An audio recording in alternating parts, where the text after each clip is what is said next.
comenzar. ¿Mm?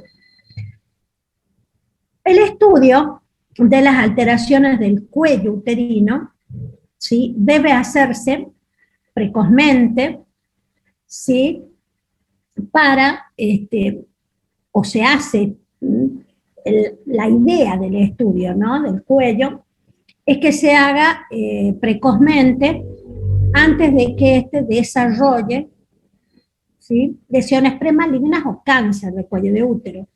Sabemos que hoy el cáncer de cuello de útero está íntimamente relacionado con una infección viral de transmisión sexual como es el HPV. Por lo tanto, hoy el screening de cáncer de cuello de útero se impone en todas las mujeres en edad reproductiva, sobre todo, que son las que tienen que hacerse controles anuales, hoy siguiendo el protocolo de 3 controles consecutivos anuales. Si estos 3 controles anuales, que deben ser consecutivos, por supuesto, son perfectamente normales, la paciente puede realizarse año de por medio, ¿sí?, un PAP. Es decir, cada 2 años, ¿no es cierto? Pasa un año, al año siguiente se puede hacer el PAP. Y hasta que, ¿cierto?, con este esquema así, hasta que aparezca alguna lesión, entonces, de nuevo, debe hacerse, ¿sí?, 3 controles consecutivos anuales normales para poder volverlo a hacer, ¿sí?, año de por medio. En la menopausia también la mujer debe realizarse Papa Nicolaos, no con la severidad o con la celeridad o con la continuidad que se hace la mujer en edad reproductiva, pero también debe hacerse. Cada 2 años está indicado hacerlo sin ningún problema, pero también se debe realizar. Y en la mujer que ha entrado en menopausia, también debe realizarse,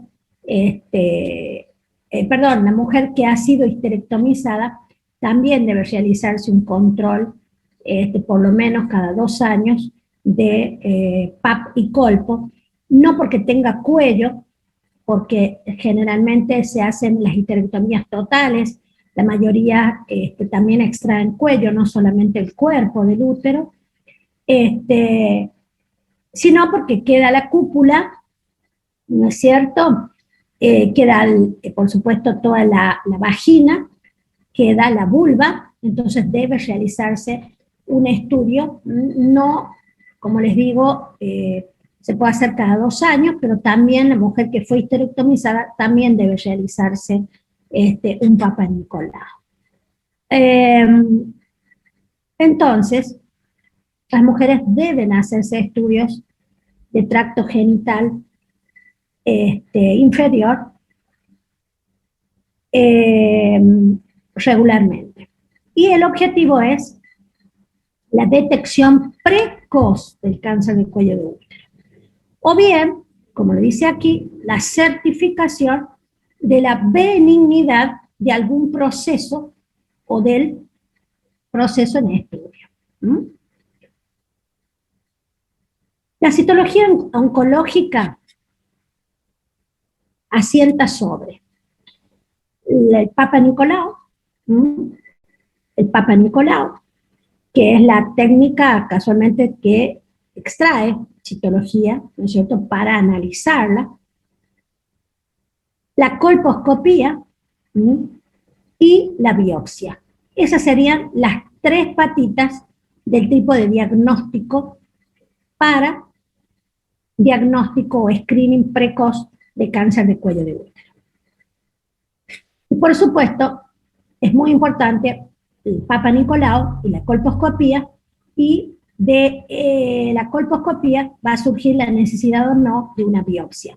Pero estos son las 3 patitas de la citología exfoliativa o de el estudio de las alteraciones, ¿no es cierto?, en el tracto genital inferior. El Papa Nicolau, que es la citología oncológica, se basa en la exfoliación espontánea o inducida. Sabemos que espontáneamente folian células el cuello, o inducida a través de la técnica de Papa Nicolau, de células normales o patológicas del cuello de útero. Se realiza a todas las pacientes normales, pacientes que se supone que no tienen ningún tipo de patología o ningún síntoma, o a las sintomáticas. Generalmente se realiza con una técnica en el periodo intermenstrual. La paciente no debe estar menstruando. Generalmente, hablo del hospital público donde yo me muevo, allí es donde les exigen a las pacientes que haya pasado 7 días de la última menstruación, que no esté usando óvulos. Si hizo tratamiento con óvulos, también tiene que haber una ventana de 7 días, que no use duchas vaginales, que las relaciones sexuales sean previas a las 48 horas de la realización del PAP, que la paciente se higienice solamente con jabón blanco en la mañana que va a hacerse el Papa Nicolau, y se seque y concurra a la consulta. Por supuesto, tampoco debe colocarse cremas externamente, ni tampoco internamente, ni el uso de talcos, ni ningún otro fármaco sobre los genitales, externos e internos.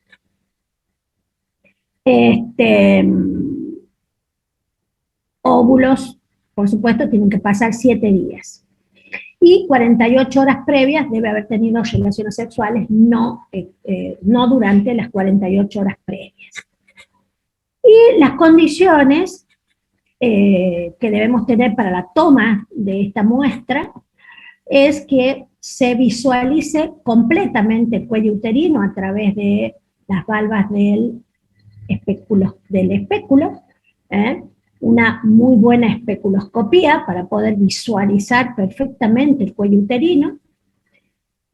Es decir, ahí tenemos que elegir perfectamente el tamaño del espéculo para que se visualice bien el cuello. Generalmente, cuando es una paciente que es pequeña, de contextura física pequeña, uno utiliza pequeños espéculos. Pero si esa paciente ha tenido partos normales previos, podemos utilizar un espéculo mediano, y si ha tenido muchos partos, un espéculo grande. Cuando la paciente tiene una contextura física importante, debemos conocer, ¿sí?, que la vagina tiene muchos pliegues y que pueden interferir en la visualización entera del cuello uterino. Por lo tanto, debemos elegir un espéculo mediano o grande. Entonces, debemos, como condición, poder observar al cuello en su totalidad. La toma de la muestra se hace con un elemento que se llama espátula de Eyre. Es un elemento, una espatulita, que tiene cierta longitud, mide aproximadamente unos 20 centímetros, y tiene 2 extremos, que ya lo vamos a ver. Uno de los extremos tiene una muesca que contacta perfectamente con la convexidad del hocico de Tenca del cuello uterino, y el otro extremo es un extremo puntiagudo, por supuesto con un reborde bien neto, no es un reborde que corte, es un reborde bien neto, para la colocación de este extremo, si no tenemos cepillito, citobrush que se llama, para la obtención de las células del endocervix. Y lo normal es que se use Cytobrush, que es un cepillito, que ya lo vamos a conocer, para la obtención de las células desde de la cavidad endocervical. Y también debemos tener portaobjetos, que son de vidrio, y elementos para fijar la muestra para ser trasladada al laboratorio anatomopatológico.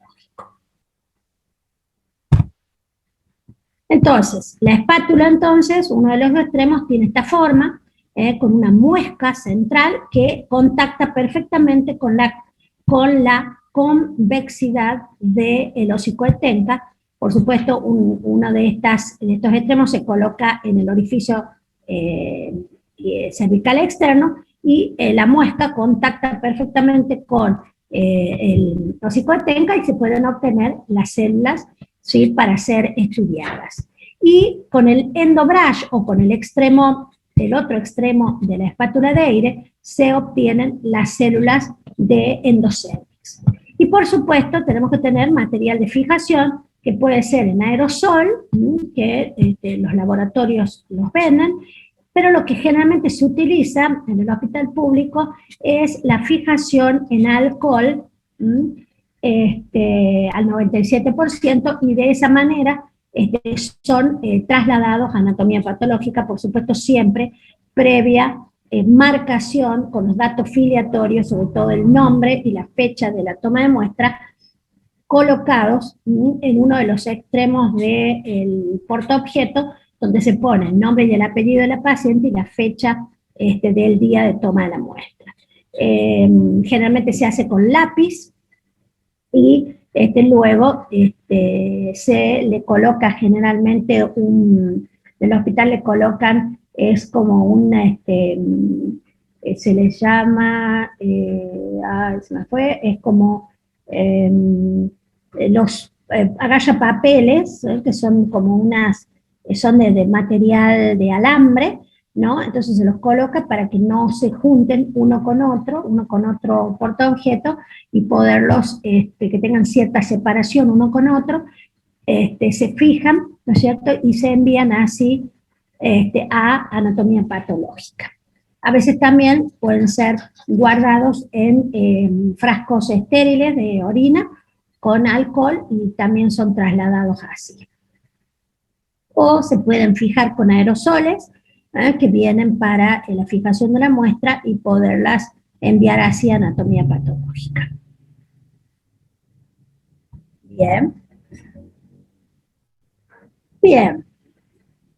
En cuanto a la citología oncológica, podemos tener, ¿sí?, como categorización de la muestra, y una vez que es analizada por anatomía patológica, podemos tener un Papa Nicolau, clase 1, cuando tenemos hallazgos totalmente normales, es decir, las células esfoliadas son perfectamente normales.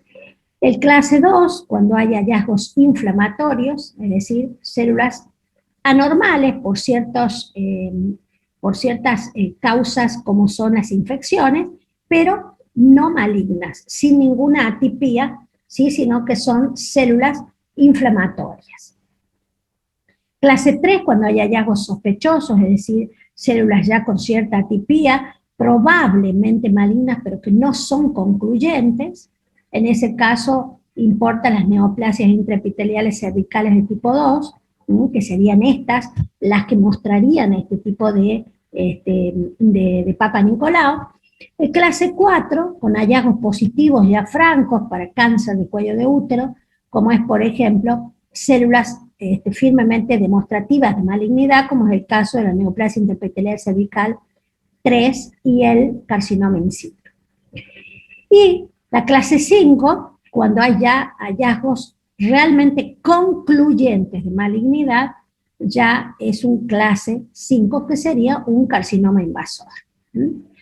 Hasta el clase 5, no, hasta la clase 4, ¿sí?, podemos operar a la paciente y revertir.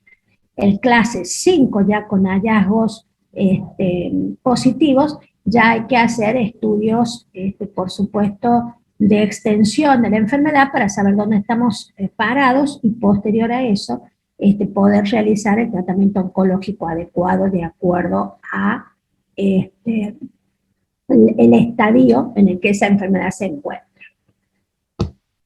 Esta es una de las clasificaciones. Otra de las clasificaciones, Bethesda System del 88, también las clasifica en tipos 1, cuando la citología es dentro de los límites normales, luego de analizada a través de la anatomía patológica, fijada, teñida y observada por un experto en anatomía patológica. El tipo 2, con cambios celulares benignos, inflamatorios o reactivos, que es la misma clase 1 que hemos visto, clase 2, perdón, que hemos visto anteriormente. El tipo 3, con células escamosas atípicas de significado indeterminado, es decir, no son concluyentes, pueden ser benignas, son atípicas, pero pueden ser inflamatorias. La 4, el tipo 4, con lesiones intraepiteliales de bajo grado, acá incluiría el SIN1, el HPV, las lesiones intraepiteliales de alto grado, los SIL de alto grado, las lesiones intraepiteliales escamosas de alto grado, como son, por ejemplo, el SIN3 y el carcinoma in situ. Las alteraciones de células glandulares y otras neoplasias malignas da este tipo de clasificación. Bien, la colposcopía, ¿sí? Utiliza este instrumento, que es el colposcopio, consiste en el estudio del exocervix mediante este microscopio, previa embrocación del cuello con ácido acético al 3% para poderlo limpiar de las impurezas, ¿sí? Del flujo y de los exudados que el endocervix, ¿no es cierto?, manifieste a través del orificio cervical externo. Entonces, el objetivo de la colposcopía es el diagnóstico de lesiones que asientan sobre el cuello uterino y que pueden darnos una idea de, sobre todo en la búsqueda de lesiones premalignas, ¿no? Otro objetivo es la detección del cáncer de cuello uterino en etapas iniciales, y el tercer objetivo sería la biopsia dirigida, ¿sí? Mediante, ¿no es cierto?, imágenes sospechosas, la biopsia dirigida, en este caso, hacia el sector involucrado. Bien. El colposcopio, que ya lo vimos, consta de una lupa estereoscópica, montada sobre un estativo con una fuente de luz potente que permite observar aspectos normales y patológicos de la mucosa cervical, y que además completa este equipo con una luz verde que permite ver vasos y sus características, que vamos a ver que son necesarias la visualización de los vasos del corion en muchas de estas lesiones. Otro de los elementos o de los estudios que se realizan en el Papa Nicolau y la colposcopía es el test de Schiller. El test de Schiller es la embrocación del cuello uterino con el Lugol, con una solución de Lugol, para, ¿sí?, la visualización del epitelio pavimentoso glucogénico, que tiñe, ¿sí?, color caoba oscura mediante esta técnica, dándole, ¿sí?, la característica de Schiller negativo, ¿sí?, Lugol positivo. Es decir, cuando tiñe de Lugol, ¿sí?, es decir, se torna caoba oscura, ya vamos a ver, quiere decir que es Schiller negativo. Cuando es Schiller positivo, cuando es blanquecino, cuando no toma color caoba, y eso indica que falta glucógeno, es aglucogénico el epitelio pavimentoso. Bien. La imbrocación con ácido acético entonces limpia, ¿sí?, al cuello, al hocico de tenca, de las impurezas que puede haber, que no permitirían la visualización correcta con el colposcopio, ¿no? Y las imágenes colposcópicas que podemos observar son fisiológicas, pueden ser fisiológicas, no relacionadas con malignidad, en la mayoría de los casos, o compatibles con malignidad, que ya vamos a ir viendo cada una por separado. Y las limitaciones serían, por ejemplo, un límite escamocolumnar no visible, que no podamos visualizarlo, o que exista una estenosis o sinequia a nivel de cuello uterino, ¿sí? Y que no permita la visualización correcta del cuello uterino, ¿no? Las imágenes fisiológicas que vamos a ver son la mucosa originaria, la ectopía, también llamada ectropion, la zona de transformación, la reacción decidual y la mucosa atrófica. Esas serían imágenes totalmente fisiológicas y normales. Las imágenes no relacionadas con malignidad serían cervicocolpitis, endocervicitis, ectropionitis, erosión verdadera, endometriosis y pólipo condiloma acuminado papiloma.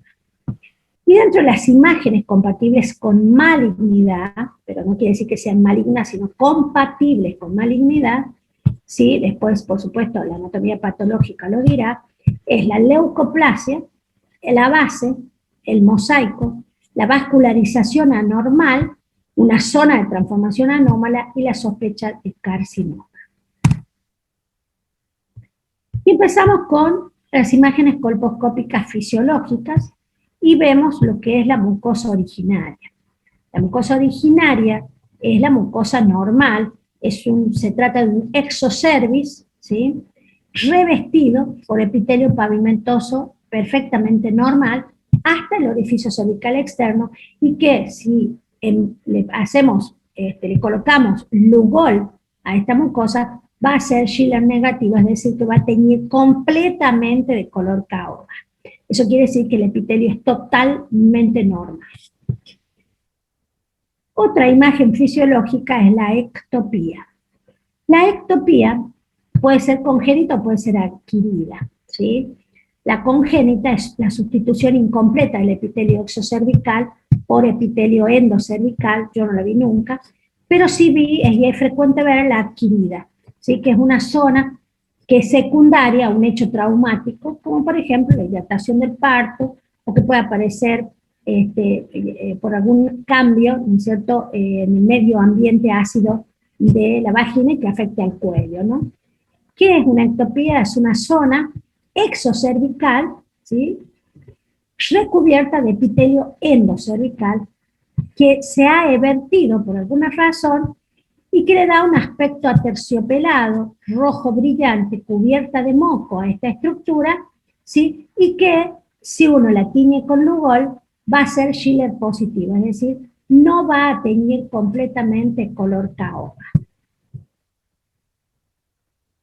La ectopía, ¿sí?, generalmente va a ser producida por inflamación, por hostilidad del medio, por infecciones, entonces puede reaccionar, ¿no es cierto?, y producirse este tipo de ectopía, ¿sí?, que se ve que afecta, por supuesto, al cuello. La mucosa originaria, entonces, es esta mucosa, este epitelio ectocervical, ¿sí?, escamoso, totalmente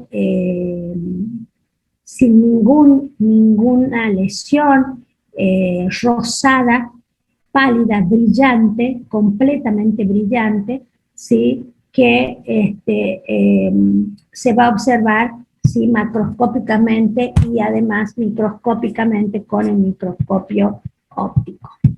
La ectopía se ve así, esta es una ectopía completa que comprende el labio superior y el labio inferior, es cuando se vierte la mucosa endocervical, perdón, el tejido endocervical o el tejido endocervical hacia el ectocervical, y fíjense, ahí tenemos un epitelio ectocervical y fíjense el límite con el epitelio endocervical, ¿sí?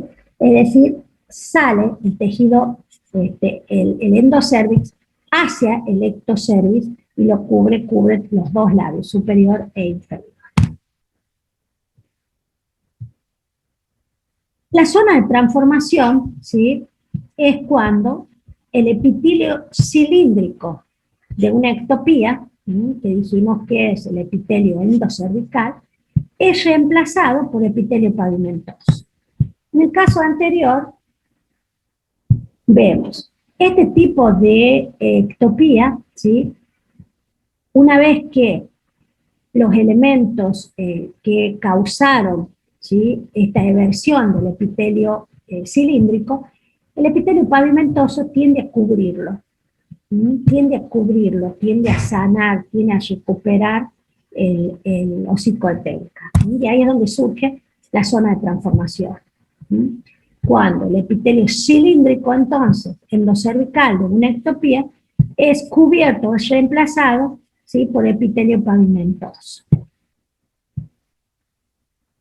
Aquí, fisiopatológicamente, hay sustitución del epitelio musíparo, del epitelio cilíndrico, por epitelio pavimentoso, por contigüidad generalmente, desde la periferia en forma de lengüetas hacia el orificio cervical externo, ¿sí? Bien, y también puede haber, ¿sí?, metaplasia del epitelio a partir de las células basales subcilíndricas o células de reserva, y entonces termina cubriéndose todo el epitelio ectocervical. Y aquí es el asiento en estas zonas de transformación de la mayoría de las lesiones de carácter maligno. Es la lucha de estos dos epitelios, ¿sí?, el cilíndrico y el pavimentoso, por, digamos, por reparar, por volver ad integrum, ¿sí?, el cuello, ¿no? Entonces, si hay una ectopía, el epitelio pavimentoso va a tratar de cubrirla, de sanarla. Bien, el límite escamocolumnar entonces es el límite de ambos epitelios, el epitelio endocervical, el tejido endocervical, cilíndrico, musíparo, con el epitelio pavimentoso, ¿sí?, externo o del hocico etélico. Bien, y ya vimos lo que es una zona de transformación. Estas pueden ser abiertas o pueden ser cerradas. Abierta es cuando cubre el epitelio pavimentoso, el epitelio musíparo, y quedan orificios glandulares, ¿sí?, circunscriptos abiertos, ¿sí?, abiertos. En cambio, va a ser cerrada esta zona de transformación cuando haya oclusión del orificio de la glándula, ¿sí?, por el epitelio pavimentoso, y allí en ese sector se acumule mucus, ¿sí?, que va a generar la glándula, formándose el huevo de Nabot. Y una zona de transformación atípica va a ser aquella que tenga límites imprecisos, totalmente imprecisos, coloración blanco-amarillenta o amarillenta rojiza, orificios glandulares anómalos y una acentuada vascularización atípica con Schiller positivo, es decir, que no tiña caoba oscura, no tiña con lugol, que sea totalmente blanca. Entonces esa puede ser una lesión atípica en la cual puede asentar un carcinoma. Y acá vemos entonces una zona de transformación abierta donde vemos los orificios glandulares. Y acá vemos una zona de transformación cerrada en donde vemos un huevo de Nabot. Y miren la completa inflamación que tiene este cuello, con placas adheridas al ectocervix.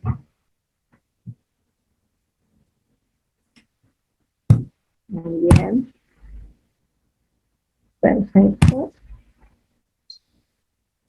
Bien. Bien, y vamos a ver entonces las imágenes, dentro de las imágenes, digamos que no son sospechosas de malignidad, no hay malignidad, donde entra la patología inflamatoria del cuello y tenemos una entidad que se llama ectropionitis. La ectropionitis, ¿sí?, es la eversión de la mucosa endocervical expuesta al medio vaginal, que sabemos que es ácido, donde hay flora microbiana, ¿sí?, que puede inflamar, lo mismo el trauma coital, generando una reacción inflamatoria en esa mucosa endocervical evertida. Se presenta como una zona rojiza, roja, bien roja, rutilante, periorificialmente, que puede comprender uno de los labios, superior o inferior, donde va a haber dilatación vascular, edema, infiltración linfoplasmocitaria, también puede haber dilatación glandular y hay hipersecreción mucosa. Uno como la ve, como se veía ahí, una zona rojiza que si una la ve al microscopio, ve como pequeños gránulos, como si fuera una cereza, en realidad una frambuesa, que con pequeños gránulos uno al lado del otro, como si fueran pequeñas uvitas brillantes con la luz del colposcopio. ¿Sí? Bien.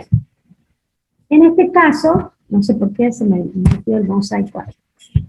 Y vamos a ver entonces las lesiones que pueden ser sospechosas, lesiones premalignas se llaman, y ahí está la primera que vimos, que es el mosaico. La leucoplasia es la primera, pero está el mosaico.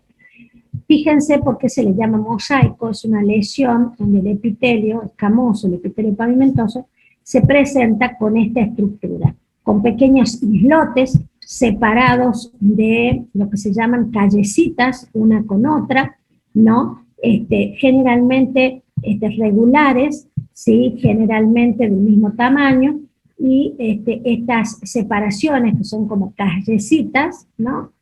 También regulares, que por supuesto no tiñen con Lugol, se las ve sobreelevadas y blanquecinas, completamente blanquecinas.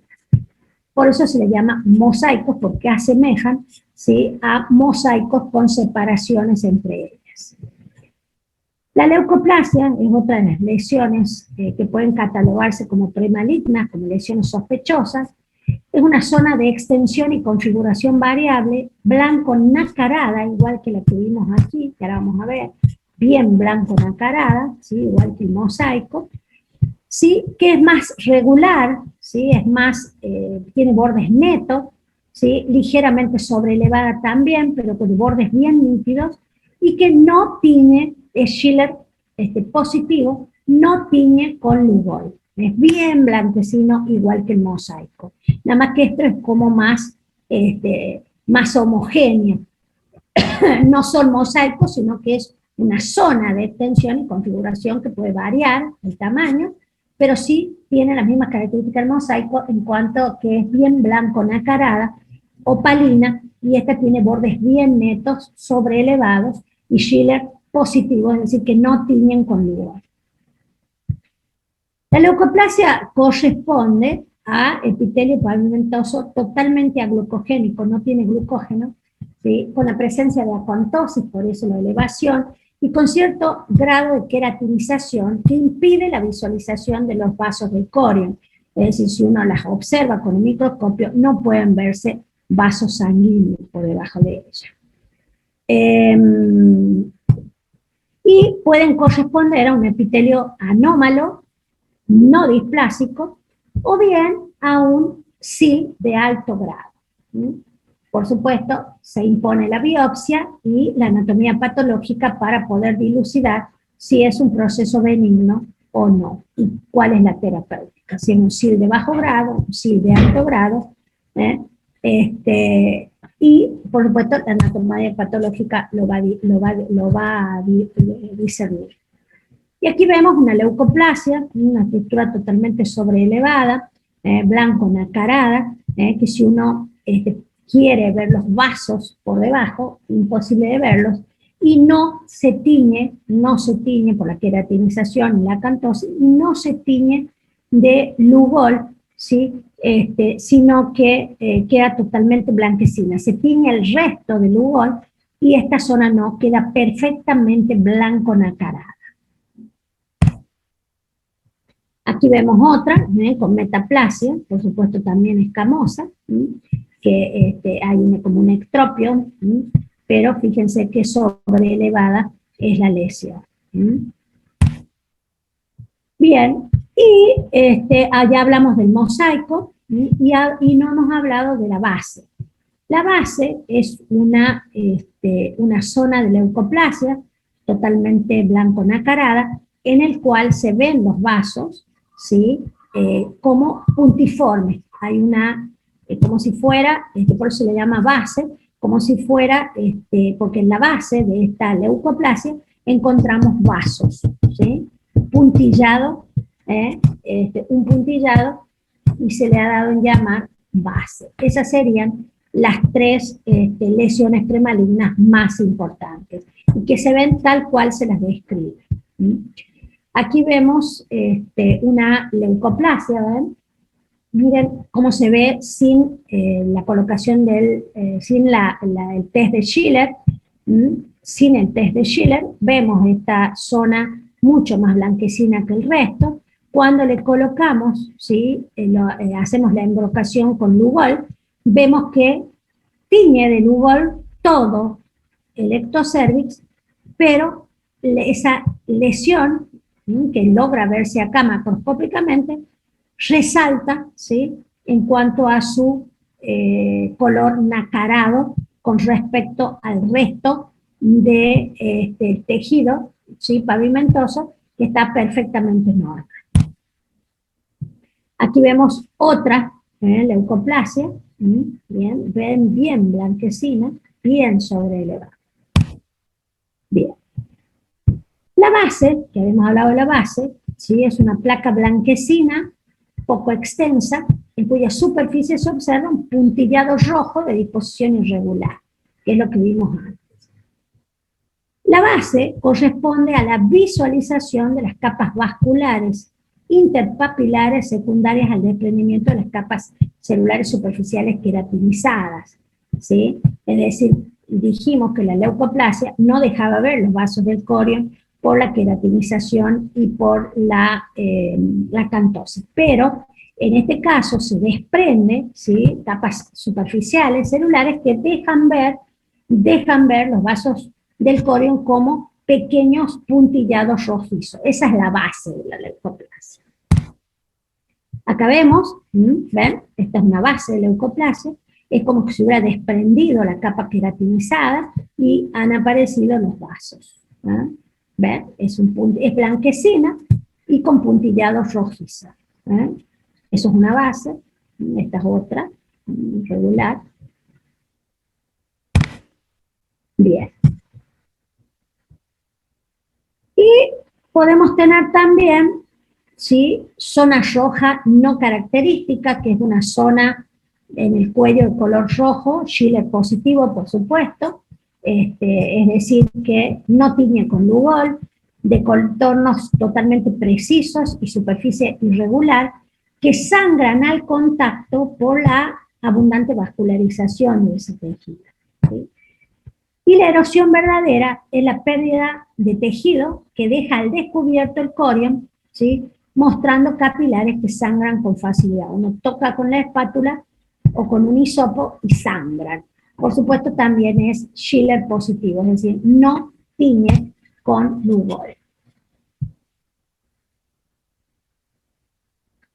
Ya hemos visto la clasificación anatomopatológica de las lesiones, y esta sería la clasificación de las imágenes colposcópicas que, de acuerdo a al doctor Tati, que tuve la suerte de conocerlo, los clasifican en clase 1, colposcopía de clase 1, 2, 3, 4, 5. La clase 1 incluiría un epitelio pavimentoso escamoso, totalmente normal, Lugol positivo o Schiller negativo, y un epitelio cilíndrico columnar también totalmente normal, y una zona de transformación totalmente normal. Una colposcopía clase 2 incluiría procesos inflamatorios, como por ejemplo la candidiasis cervical, una cervicitis por Candida albicans, las erosiones, ¿sí? Y ulceraciones del epitelio pavimentoso, eso debido a los cambios, puede ser a cambios hormonales, pero generalmente por la incidencia del medio ambiente ácido sobre el cuello, ¿no? Y por supuesto la participación también de gérmenes presentes en la vagina. La endometriosis, el asiento de esta patología tan compleja sobre el cuello uterino, la presencia o la existencia de pólipos, que pueden ser, que generalmente son endocervicales, la presencia de condilomas que asienten sobre el cuello, ¿sí? De papilomas que asienten sobre el cuello, las zonas la ectopía, la congénita, que nunca vi una ectopía congénita, y por supuesto entran también dentro de estas las lesiones que nosotros llamamos premalignas, como leucoplasia, mosaico y las bases. ¿Mm? Pero, ¿qué tipo de lesiones? Las de pequeña extensión, con bordes nítidos, que no tengan relieve con diseño vascular, ¿sí? Un mosaico con campos simétricos, con callecitas totalmente simétricos, y la base con un puntillado vascular fino, es decir, dentro de lo más normal posible. Una colposcopía clase 3 incluiría una leucoplasia extensa, con mucho relieve, y que penetre, o que penetre el canal endocervical, un mosaico, que ya hemos visto, de campos asimétricos, totalmente asimétricos, ¿sí? O que este mosaico penetre el canal endocervical, un putillado vascular grueso, ¿no? Que penetra en el canal endocervical de esta base, una erosión o una ulceración sobre una imagen sospechosa próxima a ella, y una zona de transformación anormal, ¿no? Que podría estar involucrada en una lesión glandular familiar. Las de clase 4 incluiría una leucoplasia extensa de bordes difusos, que tenga relieves muy pronunciados, que tenga erosión, esa leucoplasia, un mosaico de campos asimétricos que tenga un gran punteado vascular en su interior, un puntillado vascular grueso, combinación de imágenes como las descritas en la clase 3, y vasos anormales con diseño anormal y distancia intercapilar totalmente aumentada.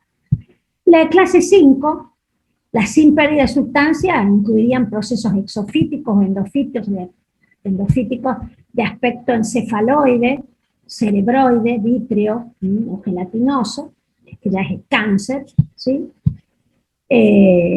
Macroscópicamente tiene el aspecto del cáncer, esta descripción, o con pérdida de sustancia cuando haya zonas esfaceladas, erosiones, necrosis, vasos atípicos, que también, ¿sí? Digamos que uno macroscópicamente lo ve y dice, esto es un cáncer, imagínense colposcópicamente, ¿no?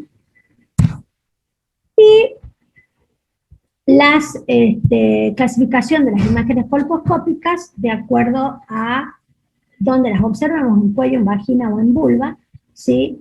Tenemos que, digamos, compararlas con imágenes normales, imágenes anormales, sospechosas, o cuando la colposcopía sea insatisfactoria. Cualquier imagen colposcópica que no sea concluyente, se debe hacer biopsia. Cuando uno comienza a hacer colposcopía, a todos les ha pasado, yo hice PAP durante 9 años aproximadamente, generalmente biopsia, tiene siempre dudas y ante la duda biopsia, ¿verdad? Ante la duda biopsia. Entonces, cuando la colposcopía siempre, ¿sí?, va adosada o pegada, ¿sí?, al PAP, ¿sí?, es decir, al estudio citológico de las células exfoliadas por el cuello y inducidamente por nosotros, ¿no? Y el PAP, sí, puede ser positivo cuando hay una confirmación diagnóstica, ¿sí?, o puede ser negativo en cuanto a y que necesita control, como ya venimos diciendo, anualmente. Por lo menos con 3 estudios normales consecutivos podemos hacer año por medio cada 2 años.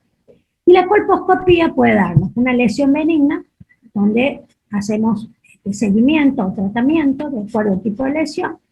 Puede darnos una lesión maligna, en donde tenemos que hacer una biopsia dirigida, ¿sí?, inmediatamente, ¿sí?, o una lesión sospechosa, donde vamos a hacer una biopsia dirigida, ¿sí?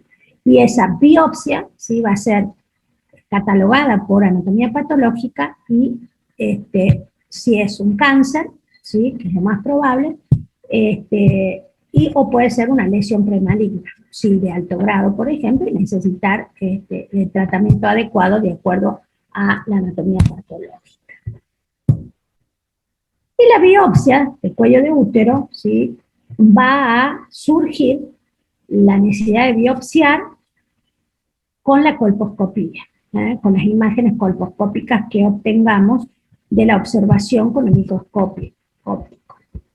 ¿Y cuál es el objetivo de la biopsia del cuello? Certificar el origen del proceso cervical que hemos obtenido, que hemos diagnosticado bajo control colposcópico, o que tenemos dudas, ¿no?, de esa imagen colposcópica, entonces se biopsia. Las pinzas que se utilizan para la biopsia son estas: Schubert, Schumacher, Stisler. La que se utiliza en el hospital es Stisler, en la que años se utiliza y se sigue usando Stisler. ¿Sí? La muestra puede ser exocervical, puede ser endocervical, ¿sí?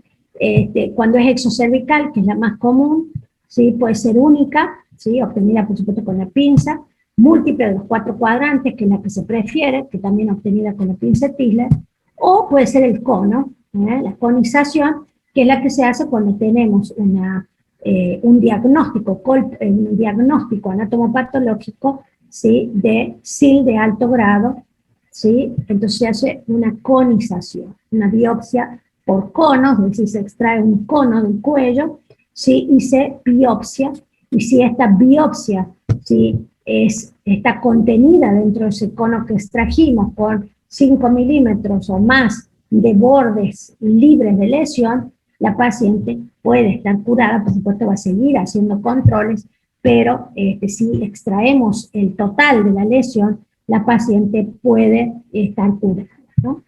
Y la muestra para biopsia a nivel endocervical se obtiene a través del legrado endocervical, ¿sí?, o legrado biópsico fraccional. El legrado endocervical se realiza en el propio consultorio sin ningún problema, no es necesario, anestesia, solo con anestesia local se puede hacer, y a veces ni siquiera necesita anestesia local. Y el legrado biopsia fraccionado necesita una anestesia, una pseudoanalgesia, para poderla realizar. ¿Sí? La pinza Stisler, entonces, saca como el sacabocado, porque esa es la técnica, ¿no es cierto?, un trozo de tejido de la zona sospechosa para ser analizada por anatomía patológica. Generalmente se puede hacer también con anestesia local, y luego se utilizan elementos para hacer hemostasia de la zona, ¿sí?, que generalmente sangra, con distintas sustancias que se emplean para parar el sangrado, ¿sí? Si no, bueno, será necesario un punto con anestesia local, con anestesia paracervical, se pueden hacer estas técnicas y estas terapéuticas, ¿no? Entonces acá vemos de nuevo la pinza, y bueno, y se puede usar, generalmente se usa la de 4 cuadrantes, pero también puede ser una biopsia única, de una lesión sospechosa. Y esta es la conización, se extrae un cono, tratando de que por supuesto la lesión esté contenida, de la imagen colposcópica que vimos contenida dentro de este cono, es decir, se va por fuera de la lesión colposcópica, y como les dije, si este cono contiene en su totalidad a la lesión, la paciente puede estar curada. El legrado endocervical, entonces, se puede realizar tranquilamente en el consultorio, no es molesto, pero no implica a la paciente demasiado dolor, se puede realizar sin anestesia o con anestesia paracervical. Acá vemos vasos atípicos, totalmente anormales, que son vasos cortados, vasos, digamos, que no siguen una estructura regular, sino son vasos totalmente descontrolados, cortos, que tienen como stop, anchos, más, como se ven acá, más finos, más anchos. Este es una base, y esta es un mosaico. Bien, perfecto. Vamos a dejar aquí y vamos a volver a vernos el día lunes, ¿les parece? Bien, Bueno, doctora. Bueno, doctora. bueno, chao. No, doctora. Gracias. Hasta luego. Buenas noches. Chao.